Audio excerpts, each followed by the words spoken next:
Happy Sunday. So I'm just going to do quick chart breakdowns of what I'm looking at this week. Overall, I am interested in a lot of Swiss pairs. So let's start with CAD Swiss. This one is definitely the chart I will be watching today as markets open. So I'm looking for CAD Swiss sells as of right now. It's at a strong area of interest. It's respected this area many times.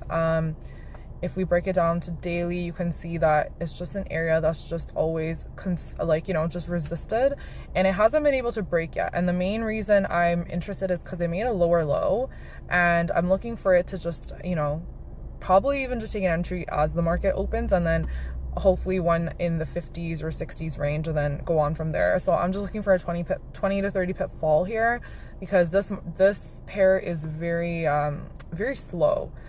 Another one I'm looking for is Swiss pair, similar setup. So this one is more so a consolidation pair right now. So if you go on weekly, it originally did a breakout to the uptrend, but because it respected this bearish candle, I still feel like it's stuck in this consolidation range. So for that reason, I'm looking to still sell. I still feel like it's a very strong area of interest. I would take the risk to take the sell here because it's bounced many times, and as of right now I don't think the candle closed any higher.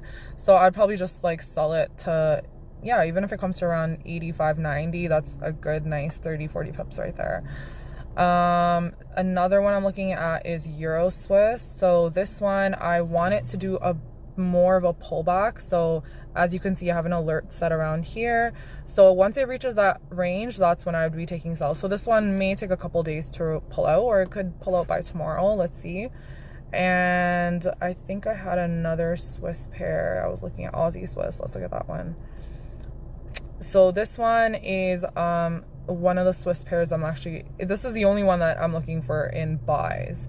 So Aussie Swiss is doing quite opposite. So this one has been constantly breaking up, but I need a stronger pullback. So Aussie Swiss and Euro Swiss are pairs I'm going to be trading probably later in the week, but CAD Swiss and Pound Swiss are definitely the ones I'm watching today. And then there's a few US pairs that I'm also interested in. So Euro US, this one would just be a continuation trade. I feel like it just resisted from this area of interest very well, so I would be doing sells. Some people already caught those sells. I was not looking at US markets just with the whole Trump stuff. Everything's just crazy right now. But as of right now, it looks very clean. So if it comes back into the 80 range, I would probably take a sell. Pound US, let's look at that one. So this one's actually so different than the Euro US. Prior to Trump markets, Euro US and Pound US were so similar, but right now, Pound US, I'm actually looking for buys, but I would need at least almost 100 pip drop for it to validate my entry. I'm not taking entries anywhere here, so only in this where I have my area of interest made. That's the only place that I would take, because that's just a very strong area. I'm pretty sure it would come back for a little bit of a retest. If it doesn't, that's okay, the trade's done. But if it comes back down, I would be looking for buys. I think that's about it that I'm looking for. Yeah, those are the main pairs I'll be looking for this week. Let's see how the market goes.